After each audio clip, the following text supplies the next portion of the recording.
Welcome to my বঙ্গরিশার Rasoi. আজকে আমি তোমাদের সাথে যে রান্নাটা শেয়ার করব সেটা হচ্ছে রুই মাছ দিয়ে কি করে ফুলকপি আলুর ঝোল করা হয়। দেখো, এটা তো একটা খুব সাধারণ রান্না, এটা যে কেউ করে, কিন্তু এর মধ্যে আমি কিছু জিনিস তো একটু ইনগ্রিডিয়েন্টস অ্যাড করছি যেটা একটু আলাদা টেস্ট এনে দেবেই। তো সেখানে আমি প্রথমে ইনগ্রিডিয়েন্টসগুলো তোমাদের বলে দিই।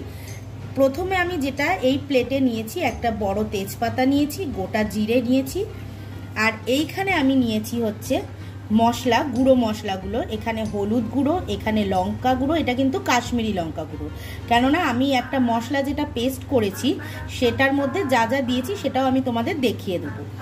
আর এইটা হচ্ছে ধনে জিরে গুঁড়ো, এটা আমার বাড়িতেই গুঁড়ো করা থাকে, রোস্ট করে গুঁড়ো করা থাকে। এইটা হচ্ছে নুন। আর এইখানে আমি আলু আর ফুলকপিগুলোকে বড় বড় করে কেটে একটু হালকা উষুম জলে ধুয়ে রেখেছি। এই হলো আমার মেন ইনগ্রিডিয়েন্টস। আর এখানে তোমার মাছগুলো রয়েছে, দেখো রুই মাছের বড় বড় 4টে পিস রয়েছে। তো এই হলো আমার ইনগ্রিডিয়েন্টস। এবার আমি রান্নাটা শুরু করব। আর এখানে আমি নিয়ে নিয়েছি পেঁয়াজ অল্প পরিমাণ, একটাই গোটা বড় পেঁয়াজকে কুচিয়ে নিয়েছি ঝিরিঝিরি করে। আর এখানে মুগ ডালের বড়ি, দেখো বড় বড় এই বড়ির সাইজগুলো, এই আমি বড়িগুলো নিয়ে নিয়েছি। চলো এবার রান্নাটা শুরু করি। কড়াইতে আমি 3টে টমেটো নিয়ে নিলাম, কটা আদার টুকরো নিলাম, কয়েকটা রসুনের কোয়া নিয়ে নিলাম, আর নিয়ে নিচ্ছি কটা কাঁচা পাকা শুকনো লঙ্কা, সব মিলিয়েই রয়েছে, অল্প করে নিয়ে নিলাম। নিয়ে এবার এটার পুরোটা একটা মিক্সি বানিয়ে নেব। দেখো সুন্দর একটা পেস্ট বানিয়ে নিয়েছি। তেলটা গরম করতে দিয়েছি, আগে একটু গরম হয়ে যাক। অল্প পরিমাণে নুন দিয়ে দিলাম, আর আমি অল্প পরিমাণে একটু হলুদ তেলের মধ্যে দিয়ে দিচ্ছি। দেখো তেলটা গরম হয়ে গেছে।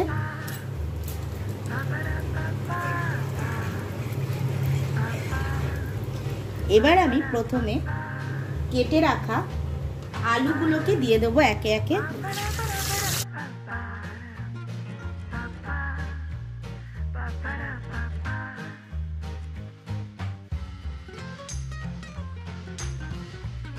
আলুগুলোকে প্রথমে লাল করে একটু ব্রাউন করে ভেজে নেব। একটু ঢাকা দিয়ে দিলাম, তাহলে আলুটা ভালো সেদ্ধও হয়ে যাবে।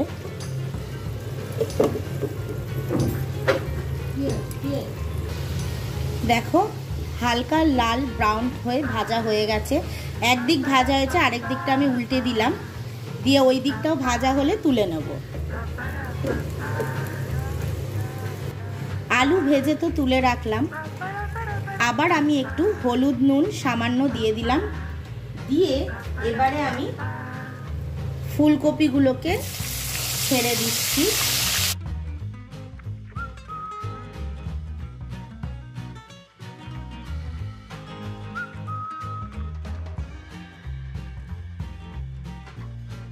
এবার এগুলোকে একটু লাল ব্রাউন করে ভেজে তুলে নেব।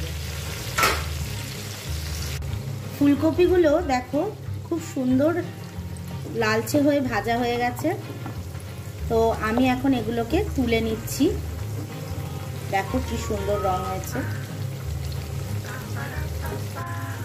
দেখো আলু আর ফুলকপিগুলো ভেজে আমি তুলে রাখলাম। এবার আমি কড়াইতে যে বড়িগুলো আমি দেখালাম তোমাদের, এই মুগ ডালের বড়িগুলোকে আমি ছেড়ে দেব। বড়িগুলোকে আমি কড়কড়ে করে ভাজবো।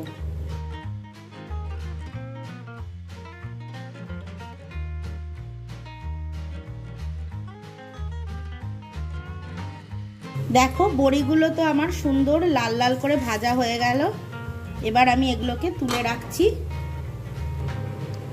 এই তেলেই আমি দিয়ে দেবো প্রথমে একটা গোটা তেজপাতা, একটু ভেঙে দিয়ে দিলাম, দিয়ে দেব গোটা জিরে, সাথে দিয়ে দেব কেটে রাখা পেঁয়াজ কুচি।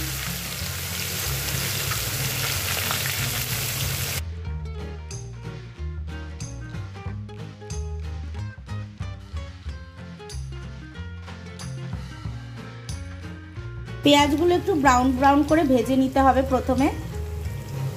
দেখো পেঁয়াজটা আমার হালকা বাদামি রং হয়েছে। এরপর আমি যে পেস্ট করে রেখেছিলাম মশলাটা, সেটা আমি 2 চামচ দিয়ে দিলাম। তেলের সাথে এই পেঁয়াজের সাথে এটাকে কষিয়ে নেব ভালো করে। আর সাথে আমি যে মশলা গুঁড়োটা রেডি করেছিলাম, মানে গুঁড়ো মশলাটা, এটা দেব একটু পরে। আগে এই মশলাটা ভাজা ভাজা হয়ে যাক। এদিকে আমি যে গুঁড়ো মশলাগুলো সেগুলো একটা বাটিতে নিয়ে নিলাম।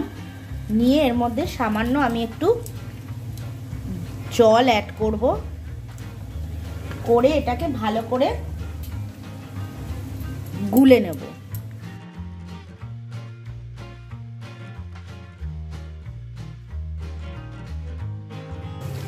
এদিকে দেখো মশলাটা আমার প্রায় ভাজা ভাজা হয়ে কষে এসছে। এবার আমি সেই মশলা গোলাটা দিয়ে দেবো।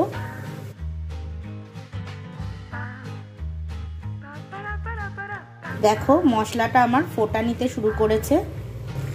আমি এখানে কিন্তু মাছগুলোকে প্রথমে ভাজিনি। দেখো আমি ডাইরেক্ট মশলাটা কষেছে, তার মধ্যে আমি এই ধুয়ে রাখা মাছটাকে দিয়ে দিচ্ছি। এটা আমার কিন্তু জ্যান্ত রুই মাছ ছিল। এই জ্যান্ত রুই মাছটাকে আমি প্রথমে কিন্তু নুন হলুদ মাখিয়ে তেলে কিচ্ছু ভাজিনি, আমি ডাইরেক্ট দিলাম। এবার এটা আমি ঢাকা দিয়ে দেবো। এক পিঠ হয়ে গেলে পুরোটা, তারপর আমি উল্টাবো।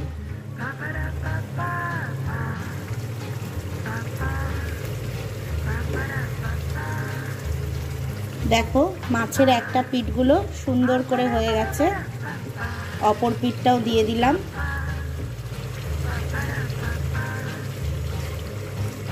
মাছ ভাজলে মাছের মধ্যে একটা কড়া ভাব চলে আসে, কিন্তু এইভাবে করলে মাছটা থাকবে একদম সফট আর দারুণ খেতে হবে।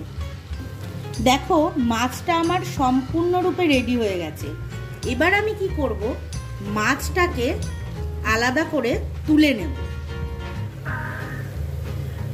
দেখো মাছটা আমার সম্পূর্ণ রেডি। মাছটা আমি প্রথমে তুলে রাখবো।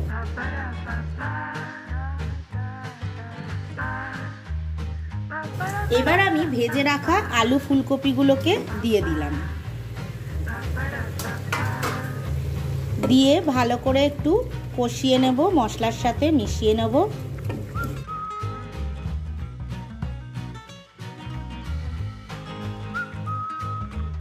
এবার দিয়ে দেব পরিমাণ মতন জল।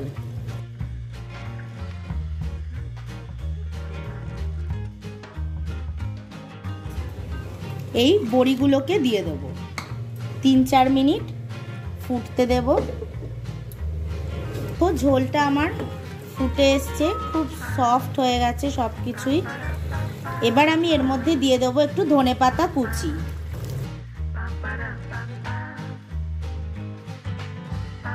এবার ওই মাছ 3টেকেও দিয়ে দেবো আবার ঝোলে।